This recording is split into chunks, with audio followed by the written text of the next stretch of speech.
ज्ञान गंगा में आपका स्वागत है। आज मैं इस तीन पत्ती कार्यक्रम के अंतर्गत रामायण और रामचरितमानस के बीच क्या संबंध है उसके बारे में चर्चा करना चाहता हूं। सबसे पहले भारत में वेद लिखे गए, तो वेद लिखे गए उसकी भाषा वैदिक संस्कृत है। लेकिन जब से महर्षि पाणिनि ने 14 सूत्र लिखकर संस्कृत की वर्णमाला बना दी है और व्याकरण के नियम बना दिए हैं, तब से जो ग्रंथ लिखे गए वो लौकिक संस्कृत भाषा मानी गई है। तो रामायण लौकिक संस्कृत का एक महान ग्रंथ है जिसे महर्षि वाल्मीकि जी ने लिखा था। सभी अवगत हैं कि महर्षि वाल्मीकि पहले रत्नाकर नाम के डाकू थे। सप्तर्षियों के प्रभाव में आकर वे साधु बन गए और एक दिन जब तमसा नदी के किनारे वे स्नान करने जा रहे थे तो वहां देखा कि एक बहेलिये ने क्रौंच पक्षी के एक जोड़े में से एक पक्षी को मार दिया है और एक विलाप कर रही है। उसको देख करके वाल्मीकि के हृदय में करुण क्रंदन जागृत हुआ और उनके मुंह से अनायास ही फूट पड़ा, मां निषाद प्रतिष्ठाम तम गमः शाश्वती समाह यत् क्रौंच मिथुनादेकम बधी काम मोहितम। हे बहेलिये, तुम कभी भी उस परमलोक को, सत्य परमलोक को नहीं पा सकोगे, वैकुंठ को नहीं जा सकोगे, क्योंकि तुमने काम मोहित पक्षियों में से एक का वध कर दिया है। तो इस प्रकार से रामायण में भगवान राम के चरित्र का ही वर्णन है, राम कथा ही है, लेकिन वो संस्कृत भाषा में है और महर्षि वाल्मीकि द्वारा लिखी गई थी। इसके उपरांत जब मुगल काल आया तो सम्राट अकबर के समय में तुलसीदास जी का जन्म हुआ और उन्होंने रामचरितमानस नाम का एक महान ग्रंथ लिखा, महान काव्य लिखा, महाकाव्य लिखा, जिसमें भी राम की कथा ही है। और वह वाल्मीकि जी की रामायण के आधार पर ही लिखी गई है, लेकिन तुलसी के राम जो हैं वो धीरोदात्त नायक हैं, यानी उनमें वे हैं तो भगवान विष्णु के अवतार, लेकिन उन्होंने मर्यादा पुरुषोत्तम का रूप धारण किया है और वो अपनी मर्यादाओं से कभी नहीं हटे हैं। तो मानस जो है एक प्रकार का मानसरोवर झील के समान है, जिसमें तरह तरह के पानी और पत्थर और हर प्रकार की वस्तुएं पाई जाती हैं।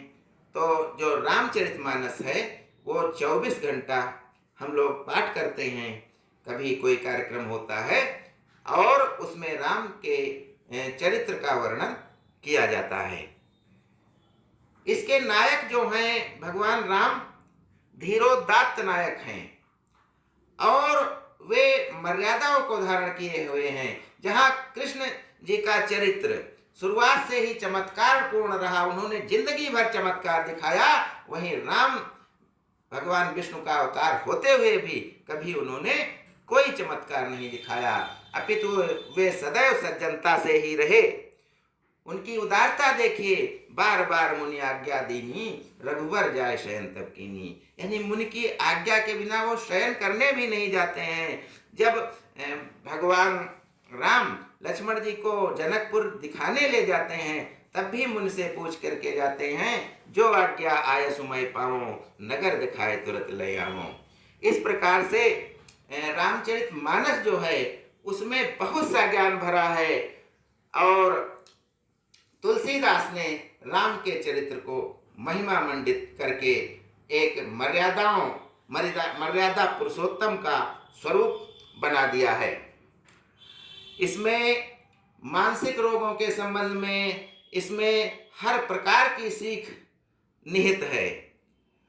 मानसिक रोगों के संबंध में तुलसीदास जी ने कहा है कि लोभ जो होता है वो सबसे कठिन होता है और वही हमें कुमार्ग पर ले जाता है, उसे मानसिक रोग पैदा होते हैं। सुनहु तात अब मानस रोगा, जिनसे दुख पावहि सब लोगा, लोभ सकल रोगन का मूला, जिससे पुण्य उपजै बहुशूला। इसमें सीख भी है, हास्य भी है। बहु धनु ही तोरी लड़काई, कबहु न सरिस कीन्हि गोसाई। लक्ष्मण जी चिढ़ा रहे हैं भगवान परशुराम को। इस प्रकार से जो रामचरितमानस है उसमें हम जब नहा नहा करके निकलते हैं तो हम अच्छे राम के पद चिन्हों पर चलने वाले पुरुष बनते हैं। और यदि उनकी उसमें जो ज्ञान है वो मान लिया जाए, हमें अपने जीवन में उतार लें, तो हम कभी दुखी नहीं होंगे। इसीलिए कहा गया है कि यदा यदा ही धर्मस्य ग्लानिर्भवति भारत, अभ्युत्थानम अधर्मस्य तदात्मानं सृजाम्यहम्, परित्राणाय साधूनां विनाशाय च दुष्कृतां, धर्म संस्थापनार्थाय संभवामि युगे युगे।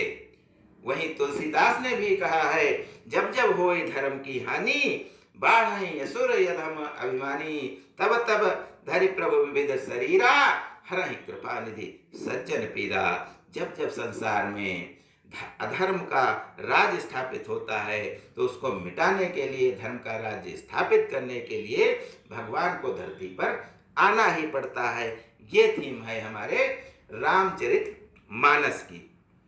और जो तुलसीदास जी ने लिखा है वह आज के समय में भी हम पर लागू होता है। याद करिए वो दिन जब 7:05 पर मानस गान होता था। मानस का यही रामचरितमानस का जो है पाठ